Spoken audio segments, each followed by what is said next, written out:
Қайырлы күн барлықтарыңызға. Бүгін біз сіздермен бірге дәмі өте ерекше әрі нәзік болып шығатын ерекше рецептегі балды тортты әзірлейтін боламыз. Лайктарыңызды аямай, видеоны соңына дейін қараңыздар.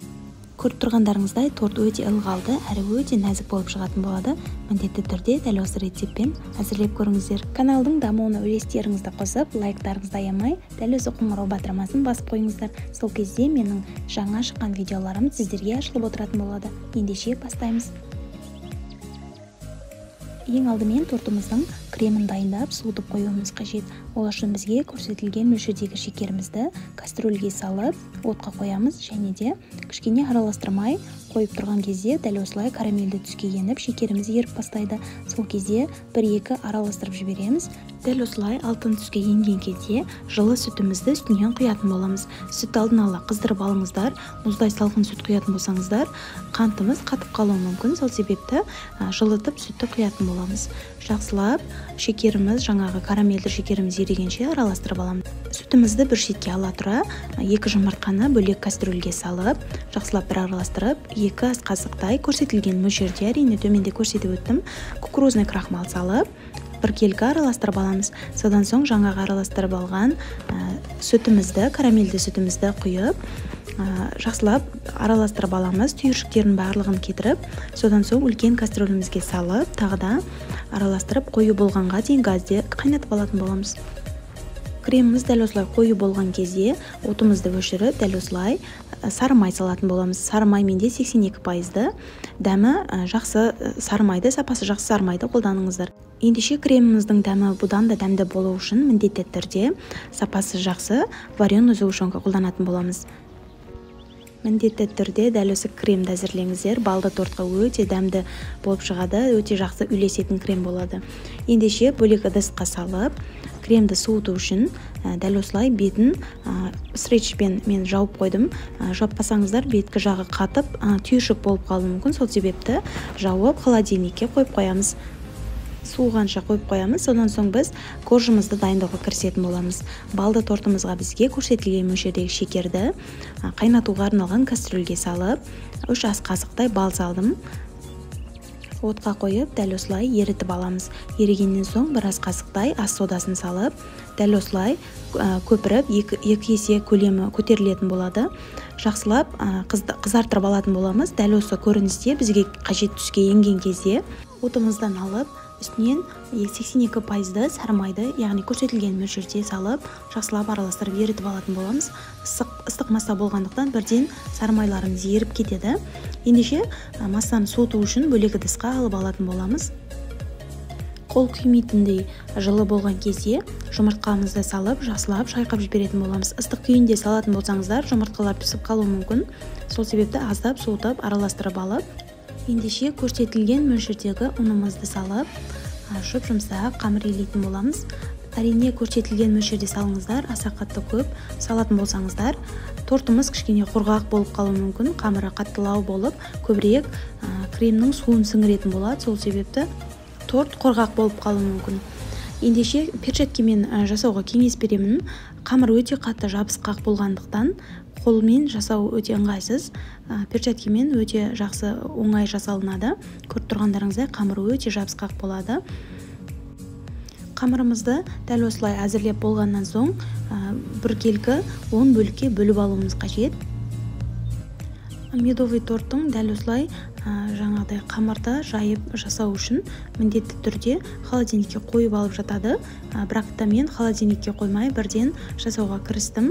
Әрине өз қалауларыңызға қарай бетін жауып қойыңыздар, себебі қамырымыз кеуіп қалуы мүмкін. Қамырларды пергамент бумаганың үстіне жаятын боламыз. Столдың үстіне жаюға болмайды, себебі қамырымызды алу өте қиын, аса қатты жабысқақ болғандықтан өте қиындау болуы мүмкін. Сол себепті бірден пергаменттің үстіне жайып, дәл осылай 20 диаметрлі формамен кесіп аламыз. Үстін артық жерлерін алып тастамаймыз. Дәл осы көріністе 5 минуттан 160 градуста пісіріп алатын боламыз. 4-5 минутта пісіп шығатын болады. Одан аса көп ұстауға болмайды. Қамырымыз қатты болып қалуы мүмкін. Барлық корждарды дәл осылай жайып, 1 диаметрде кесіп, артып қалған жерлерімен бірге пісіретін боламыз. Көріп тұрғандарыңыздай, корждар өте жұмсақ болып пісіп шығады. Мінекей мен барлығын пісіріп алдым. Көріп тұрғандарыңыздай торттың кождары аса қатты қалың емес, жұқа етіп жасайтын боламыз. Ендеше тортымызды жинау үшін дәл осылай форманың ішіне бір кожды саламыз және де дайын болған кремімізді, суып алған кремімізді әр кождың арасына 3 қасықтан салып кремді дәл осылай тортымызды жинап шығатын боламыз.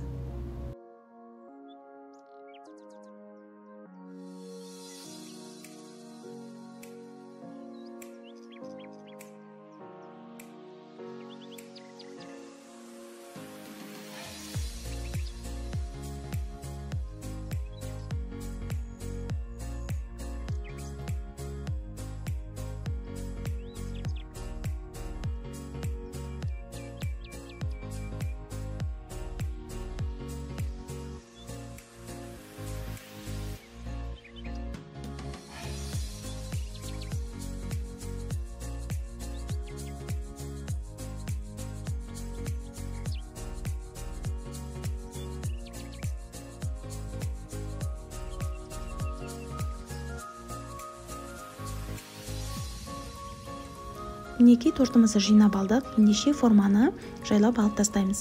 Мен тортты жинап болғаннан соң 10 минуттан соң бірден формасын шешіп алып тастадым.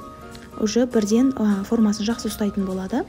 Ендеше қамырымыздың, яғни кождарымыздың жанынан артып қалған қамырларын дәл осылай блендермен езіп алатын боламыз. Бұл ұсақтау біздің тортымыздың бетін сәндеуге қажет. Егер де блендер болмаған жағдайда пакеттің ішіне салып оқтаумен біркелкі езіп алуға болады үстінен. Дәл осылай ұсақта біркелкі болғаннан соң тортымыздың өзіңіздің қалауыңызға қарай сәндеп алып шығатын боласыздар. Силикондық қасықпен шеттерін біркелкі осылай тегістеп алдым. Қаласаңыздар біркелкі барлық жеріне ұсақтап алған торттың артып қалған ұсағын жағып шықсаңыздар болады. Әрине бұл өз қалауларыңызға байланысты.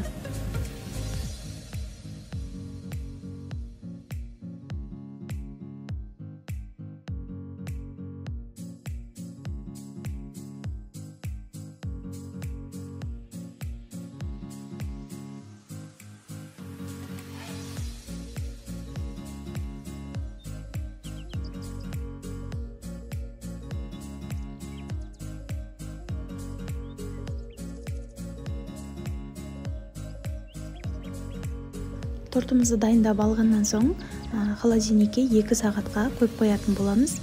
Бірден кесетін болсаңыздар, жаңағыдай кремдері ағып шығып кетуі мүмкін. Сол себепті 2 сағатқа холодильникке қойып алсаңыздар, ол жақсы форма жаңағы кождары кремді өзіне жақсы сіңіріп, дәмі өте дәмді болатын болады. Мінекей мен сіздерге 2 сағаттан соң тортымызды кесіп көрсетіп жатырмын. Көріп тұрғандарыңыздай өте жұмсақ кесіліп жатыр. Сіздерге де дәл осы медовый торты, яғни балды торты жасауға кеңес беремін. Дәмі өзгеше болып шығады. Міндетті түрде лайктарыңызды басып, каналдың дамуына өз үлестеріңізді қосып кетіңіздер. Сіздерге рецепт ұнады деген ойдамын. Тағы да сіздерге қандай рецепттер ұсынуымды қалайсыздар, міндетті түрде төменде өз пікірлеріңізді қалдыра кетіңіздер.